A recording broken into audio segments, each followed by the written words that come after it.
Bienvenue dans Fransk Norsk Café, le podcast Fransk Kulturus qui explore les ponts entre France et Norvège. Velkommen til Fransk Norsk Café, en podcast presentert av Fransk Kulturhus.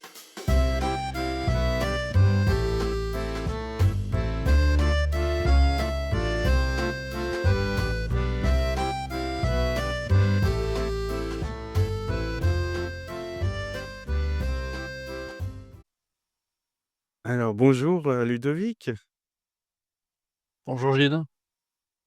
Veldig glad for å ha deg i dag i en ny episode av Fransk Norsk Café-podden. Og du leder jo den fransk-norsk handelskamerett. Hvordan startet reisen din fra Frankrike til Norge, og hva var det som gjorde at du faktisk ønsket å jobbe mellom de to land og kulturer? Kan du fortelle oss litt mer? Ja, det kan jeg. Så jeg kom til Norge for 25 år siden som student. Så under studiene mine i Frankrike hadde jeg møtt hun som senere skulle bli min kone, som var norsk. Ok. Så det var kjærligheten som førte meg hit. Ikke sant. Det er ofte det.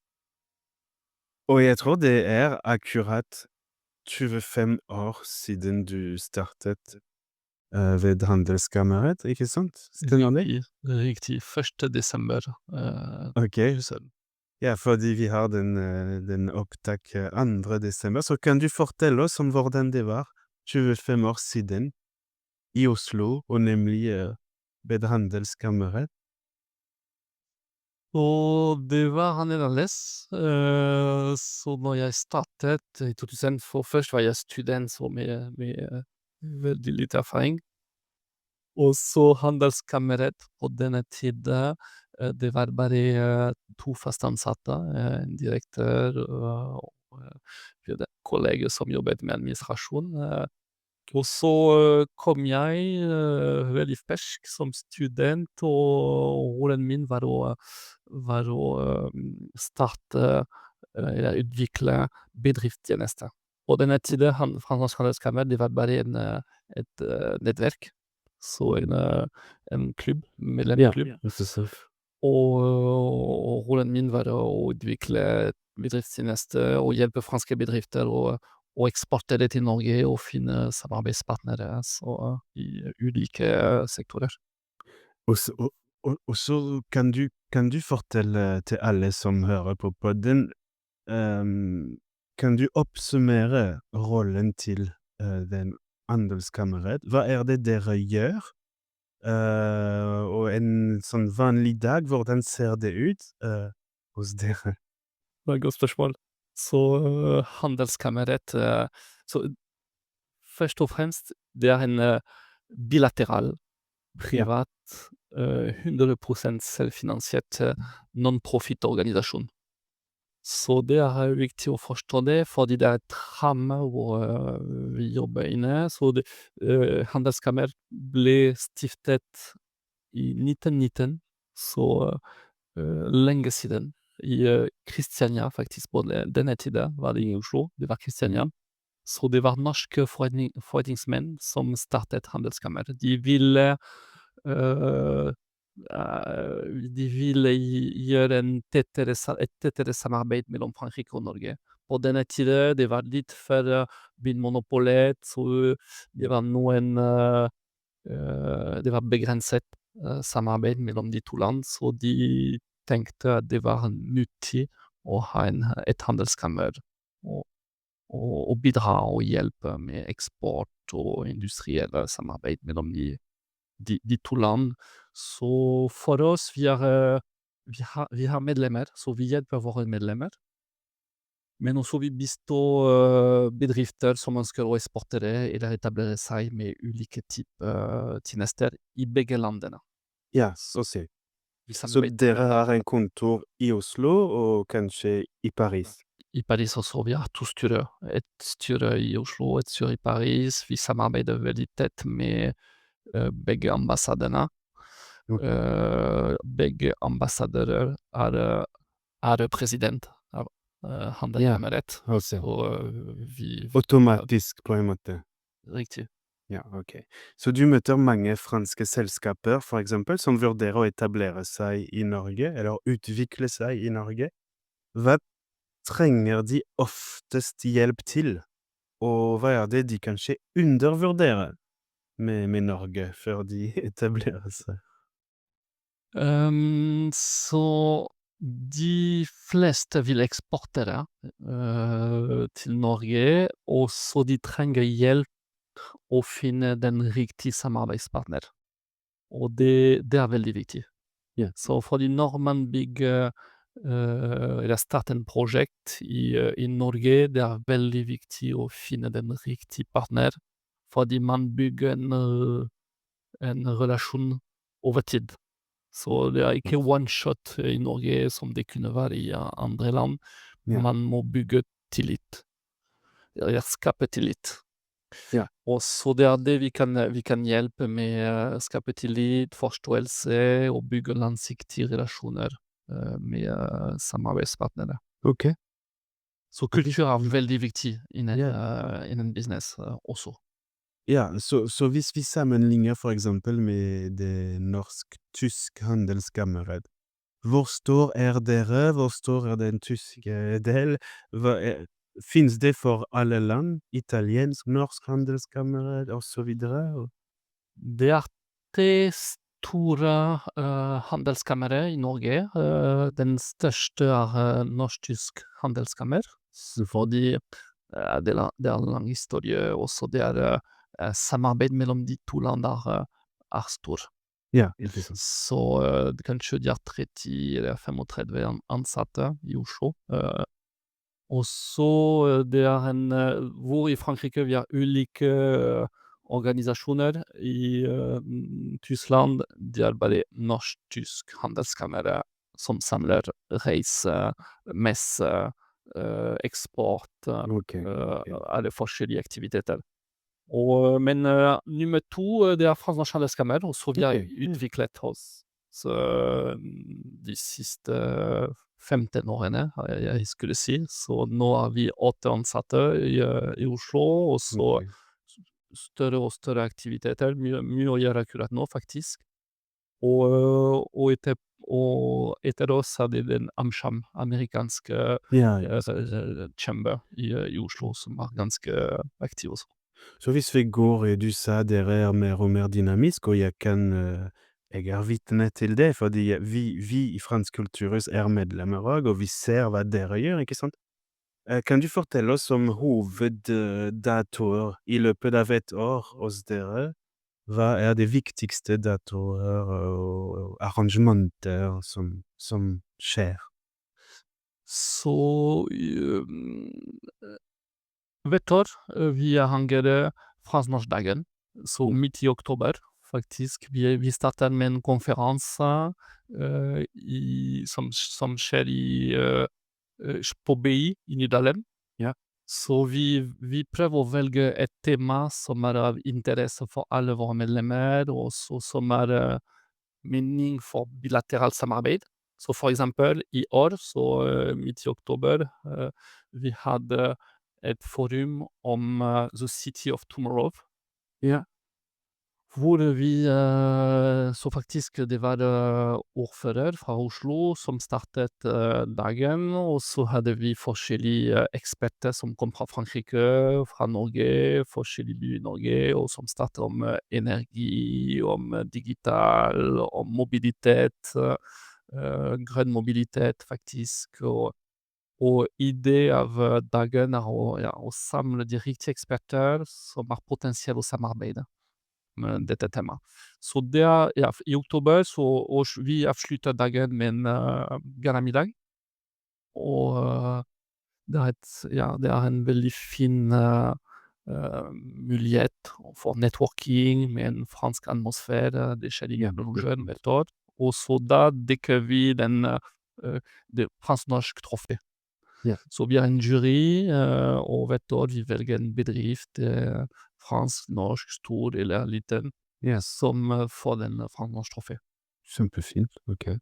Så det skjer i oktober, og så har vi hvert år i mars i Paris.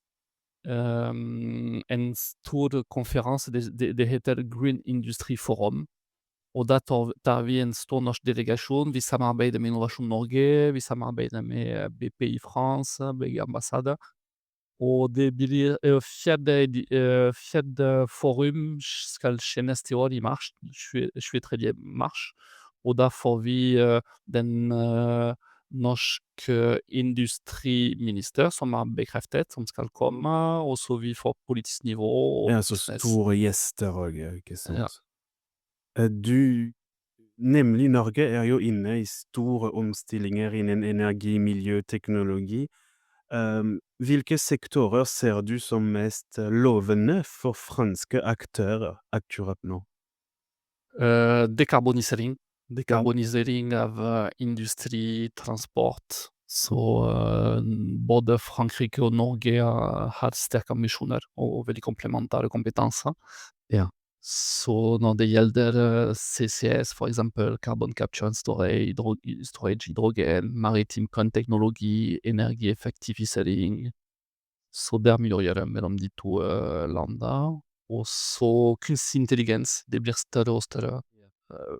Det blir veldig viktig, og da også vi ser store muligheter for franske bedrifter i Norge, og New Space, det er et nytt tema som kommer. Norge har unike fortrinn innen infrastruktur og rombasert overvåkning, og Frankrike har sterke industrielle aktører og teknologi innen New Space, så det skaper en naturlig rom for økt samarbeid, og så Ok. vi har begynt å jobbe med dette temaet. Hvis en norsk entreprenør hører på podden i dag, er det lov å ta kontakt med dere og spørre hvordan man kan utvikle seg i Frankrike òg? Eller er deres kontor i Oslo mest for de som vil etablere seg i Norge, eller går det begge deler? Det er veldig integrert, så Ok. faktisk de kan ta kontakt med oss. Faktisk, jeg har ansvar for begge kontorer. Ja, ikke Og vi samarbeider veldig tett med Innovasjon Norge i Frankrike og norske ambassader, så enten vi kan hjelpe dem, ellers vi kan sette kontakt med de riktige personer i Paris. Det kommer an på prosjekt, det kommer an på sektor. Ok. Men og så er vi medlemmer i Frankrike, eller de lokale handelskamre i Frankrike i hver eneste by eller regioner som kan hjelpe. Som kan hjelpe, ja. Ok, jeg foreslår at vi fortsetter på fransk, om det går greit? Bien sûr. Allez, c'est parti.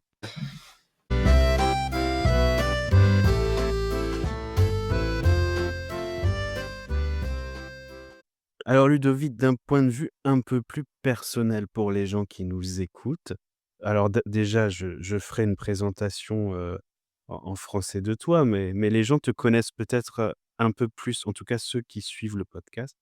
Mais tu vis et travailles ici depuis longtemps. Est-ce que tu peux nous dire comment tu as appris la langue? Parce que c'est quand même un grand plus et tu vas peut-être nous en dire plus. Mais comment toi tu l'as appris?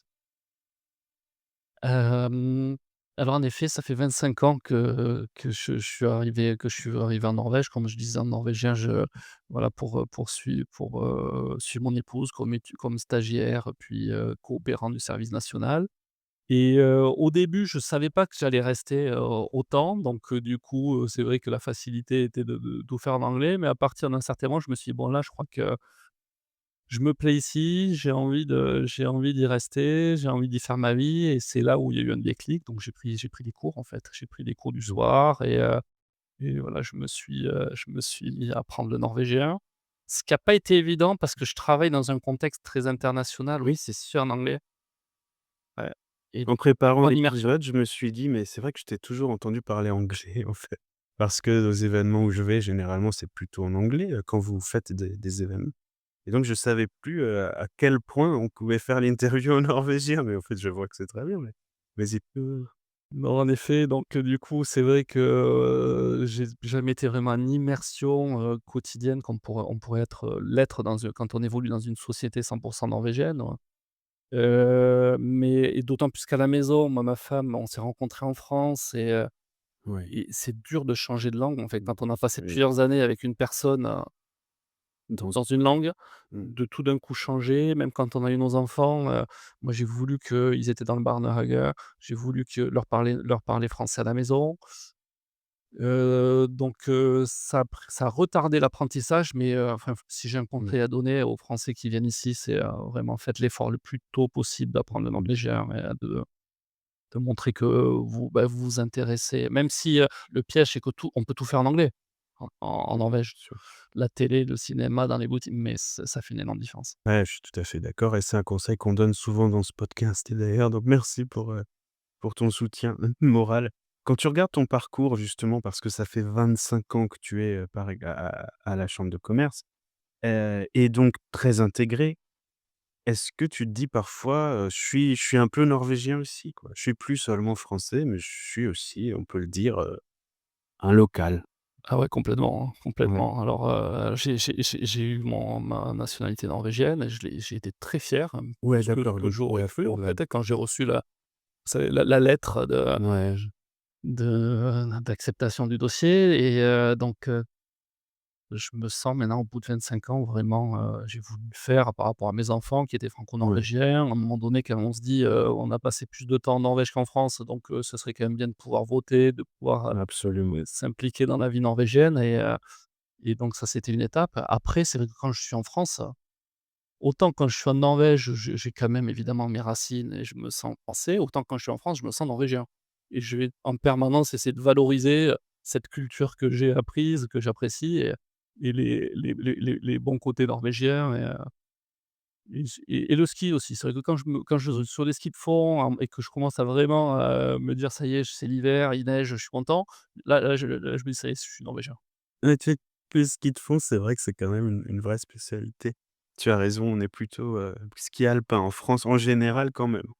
Hem, Selon toi, un peu pour répéter, mais pour nos auditeurs francophones, le rôle essentiel aujourd'hui de la chambre de commerce franco-norvégienne, c'est quoi? Parce que moi, je vais être franc avec toi, Franz Culturus, on a des appels, tous les jours, des mails et parfois on nous dit, «Voilà, je suis français, j'aimerais m'établir en Norvège, est-ce que vous pouvez m'aider?» Bon, bah, Franz Culturus, bah, on n'est pas une agence, de voilà, ni d'intérim, ni d'emploi ou quoi. Mais est-ce que ces gens-là vous contactent? Qu'est-ce que tu leur dis? Et en général, quel est votre rôle, d'un point de vue peut-être plus macro? Ouais, alors, notre rôle est vraiment d'aider les sociétés, françaises à tous les s toutes les étapes de leur projet de développement en Norvège, que ce soit pour chercher l'information, pour exporter, pour s'implanter, pour consolider un marché. Donc on a maintenant, voilà, la chambre de commerce s'est bien développée ces dernières années. On a 8 employés seniors qui sont spécialisés dans les différentes étapes et on peut les aider, les conseiller et si on ne peut pas le faire nous-mêmes, on saura vers qui les orienter, en fait. On a un rôle de facilitateur, voilà, moi ça fait 25 ans, j'ai un collègue, ça va faire 20 ans. On connaît bien les experts et on sait, comment orienter vers les bonnes personnes, ouvrir les portes, et voilà, créer des bons et aussi entre le public et le privé, parce que ça c'est une particularité de la chambre de commerce, c'est de pouvoir faire travailler public et privé, Oui, c'est ce que tu disais, vous avez des liens aussi très très forts avec les services d'ambassade, par exemple? entre autres. Ouais, et ça se traduit comment ça? Je veux dire, ce sont des liens, je dirais, par exemple, vous pouvez profiter de leurs locaux, de la présence de l'ambassadrice à des conférences, des liens ou ce sont des liens plus professionnels de travail, sur des dossiers précis? En fait, on est vraiment en phase dans le cadre d'une stratégie. Donc pour tout vous dire, là, typiquement en juin, quand à l'occasion de la venue du président de la République Macron, il y a un nouvel accord stratégique qui a été signé entre les 2 pays et donc nous, notre rôle, c'est de contribuer à mettre en pratique cet accord. Donc une liste de secteurs et de thématiques ont été identifiés et régulièrement, avec les 2 ambassades, on va travailler pour voir comment faire que les entreprises des 2 secteurs, les pôles de compétitivité, les acteurs importants puissent se rencontrer, se parler et donc que ce soit sous la forme de formats de délégation, de learning expedition, de missions et cetera. On va mettre en place toute une programmation en étroite coopération avec les 2 ambassadeurs et leurs services économiques. Donc on se D'accord. parle Vous presque tous les jours. parlez, ouais, c'est ça, quasiment tous les jours. Tu peux nous parler de ce moment? C'est quand même pas tous les jours qu'on rencontre un président de la République? Assez historique, hein, ça faisait quand même, depuis, 84 qu'on attendait ça, la visite et donc ça a été en effet un grand moment, pour la chambre de commerce, pour moi, pour mes collègues, de pouvoir avoir eu l'occasion de travailler avec les 2 ambassades pour préparer le volet économique de cette visite. Donc on a pu, organiser une rencontre avec des entrepreneurs. Le président, est venu avec plusieurs chefs d'entreprise français. Oui. On a pu faciliter des mises en relation. Il y a eu tout un atelier qui a été, réalisé sur le volet économique et donc voilà, de pouvoir, préparer ça, se sentir utile pour, faciliter ces mises en relation et le suivi, qui en découle, bah, c'était l'honneur. D'accord, bah, oui, je l'imagine bien et j'ai vu les belles photos de vos rencontres et c'est vrai que c'était un beau moment, j'imagine, pour toute la chambre de commerce. Qu'est-ce qu'on peut te souhaiter à toi et à la chambre de commerce pour l'avenir? Ben, voilà, de continuer, avec, ce bâton de pèlerin, à faire connaître la Norvège en France, faire connaître la France en Norvège. Il y a encore beaucoup de travail parce que, c'est vrai que, voilà, culturellement parlant, la Norvège, s se tourne plus facilement vers d'autres pays, l'Allemagne, le Royaume-Uni, ou d'autres. Donc il faut vraiment, créer de la confiance, détecter les bons projets, montrer aux Norvégiens toutes les success stories norvégiennes qui arrivent en France et réciproquement en France, dire aux Français: «Beh, la Norvège, c'est pas un énorme marché, 5 millions d'habitants, mais c'est un marché stable, c'est un pays où on crée de la confiance, on s'inscrit dans la durée et on est sur la bonne voie». Donc voilà, qu'on puisse continuer à créer ces relations et travailler en équilibre sur les 2 pays. Et le fait que petite parenthèse, mais le fait que le pays ne soit pas membre de l'Union européenne, n'est pas un handicap, trop grand? Ça serait plus simple, hein, évidemment, si la Norvège décidait un jour de rejoindre l'Union européenne, mais bon, ça, voilà, ça on n'y peut rien. Non, bien sûr. J'espère qu'un jour ça arrivera, mais bon, voilà, la Norvège est quand même dans l'espace économique européen, la plupart des directives s'appliquent et Oui. c'est tout comme. Est-ce que tu sens, de chez tes les acteurs norvégiens donc que tu connais bien, chez qui tu vas pour, voilà, pour faire tout ce dont tu parlais, hein, est-ce que tu sens une espèce de francophilie? Quelle est l'image de la France chez eux? Comment, co est-ce que la France a une image positive en Norvège? Ouais, c'est une question bête, mais Ça dépend des secteurs, ça dépend je pense que en règle générale, oui. oui, Les Norvégiens ont une bonne image de la France.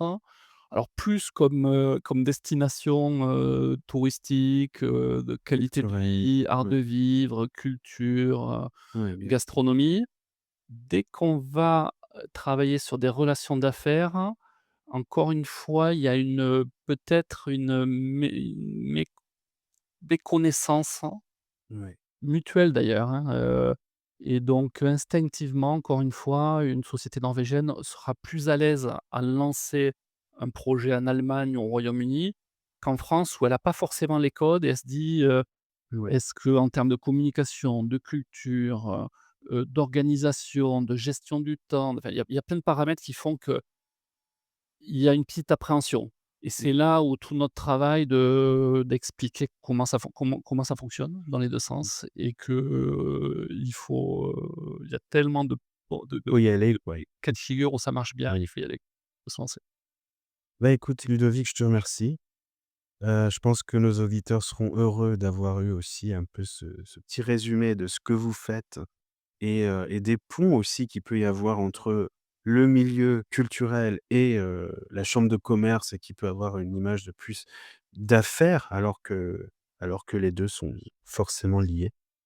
Et je rappelle que Ludovic est directeur de la chambre de commerce franco-norvégienne et que ma foi, si vous êtes une entreprise française qui souhaite se développer en Norvège, c'est chez lui et à la chambre de commerce qu'il faut aller. Mmh. Merci. Merci à toi Ludovic et à bientôt tout le monde pour un prochain épisode.